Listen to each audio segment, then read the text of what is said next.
What is going on YouTube? It's your boy Pitch from Harris, and I know that if you have a mobile phone, you are more than likely playing Pokemon Go, or at least have been for the past week. And while I will say it is probably the best game on mobile right now, it drains a ton of battery. So what do you do while you're sitting in that, McDonald's trying to charge your phone? It's really hot middle of the day and you're just trying to wait a couple hours, enjoy your frappe? Time to play yourself a different game that doesn't require you to walk around. And if I had to give an example of one, I'd say it'd be World of Tanks Blitz, especially now that 3.0 is out. That is right, 3.0 is live. You say goodbye to the 2 point anything updates. We are now in the third official version of the game. And first off, we get to introduce some new information in relation to this new update.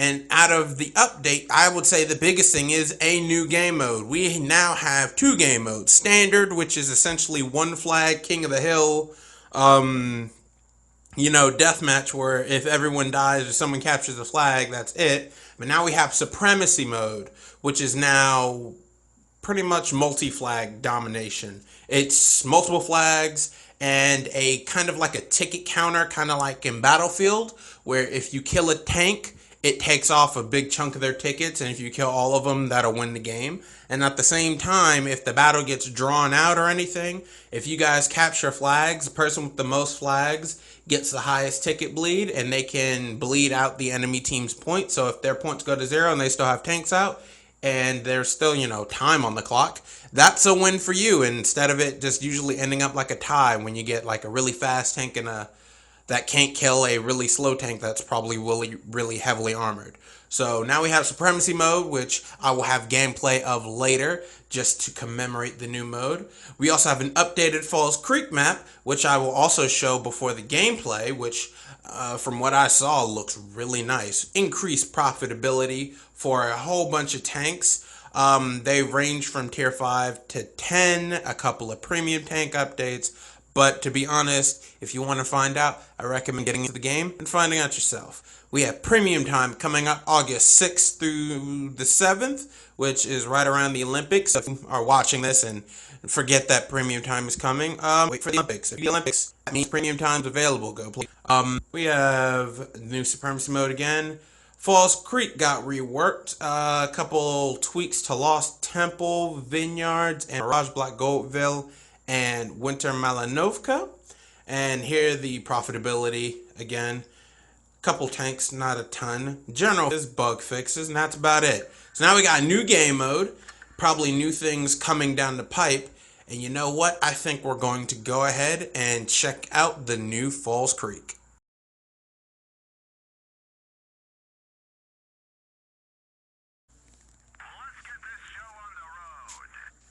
Alright, so we're here on the new Falls Creek map, and already you can tell big differences. One of the big changes they put in was the reduction of the water features. Instead of it being kind of like a giant lake, now it's more of like a small river or small creek, so there's not as much slogging through like the bog or the river. They took out the bridges and stuff since they're not really crossing anything now, so there's a lot less choke points over here, especially on the A side.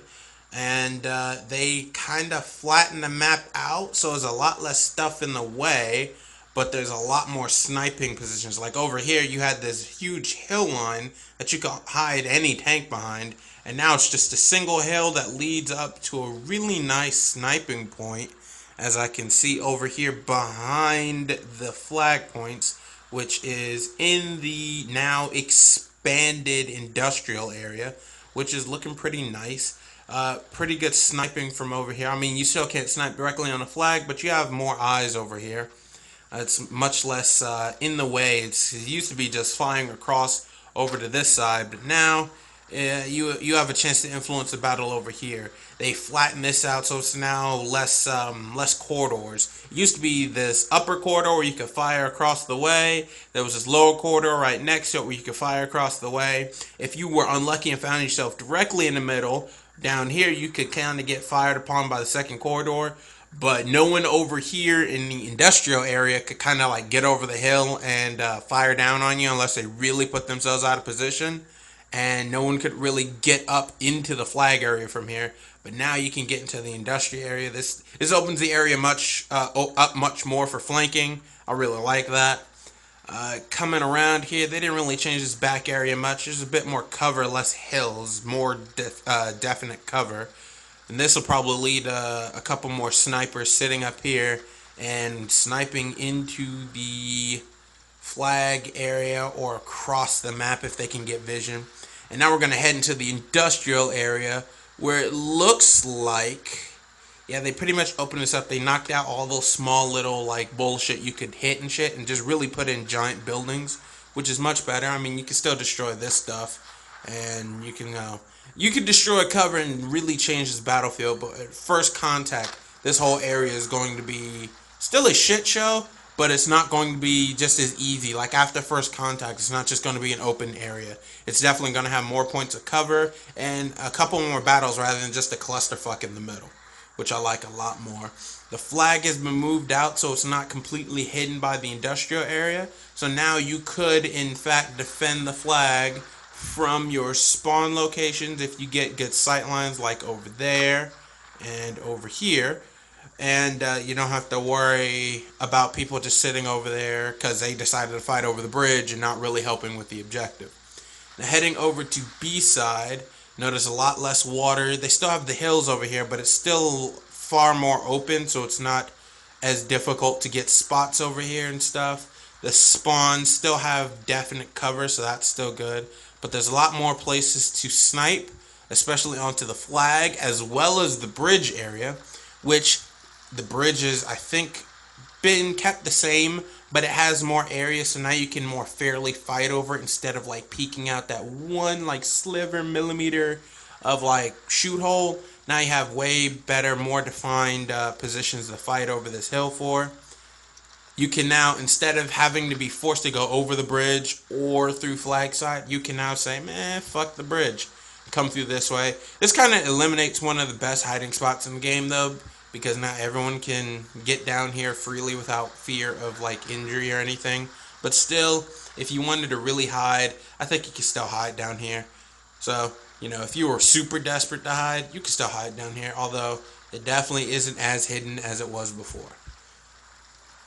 Now coming out from below the bridge, we'll turn on the jets and head back over to our spawn. The buildings offer less cover from the bridge area. They still offer some cover, so defenders can defend them. And I believe, yeah, that one's still destructible. But it's not nearly as cluttered, which means you'll have better, farther sight lines of the bridge. And then back to where we spawned, we still have sniper locations to be able to snipe onto the flag. This has definitely changed the dynamic of the map, and great battles will be fought here. Definitely liking the new update. Alright, so here we are back on Falls Creek playing the new game mode Supremacy. We can already see all 3 flag points, and I think I'm going to head over to A flag as quickly as possible with this other T-43, and hopefully it'll work out well.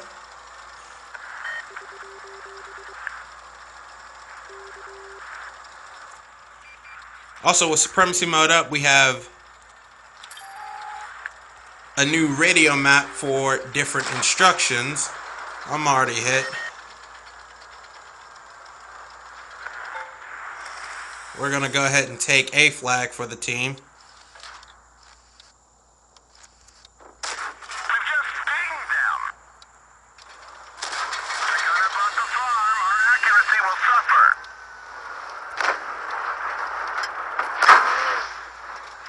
Already not going well. We really don't want to be here.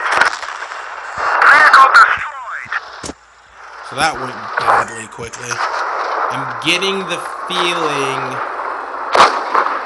that Supremacy mode is going to be hard with the flags because it'll spread everyone out.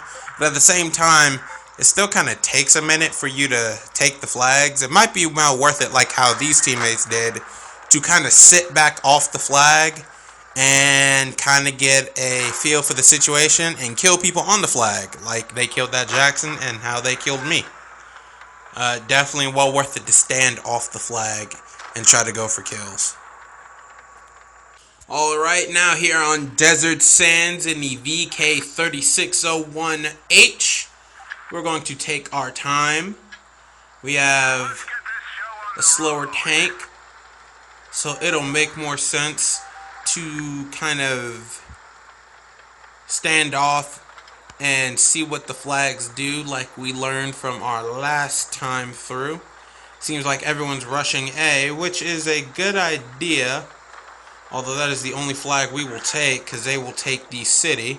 And hopefully I can defend that from this, at least this comet. And that's a miss, so the comet got away. They're going to take A, and I'm actually going to stay in the city and try to help defend B.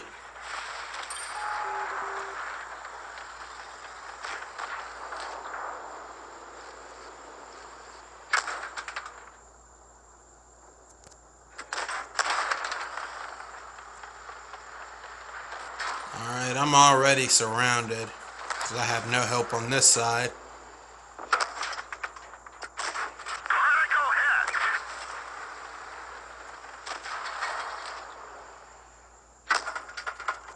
I'm probably gonna die here.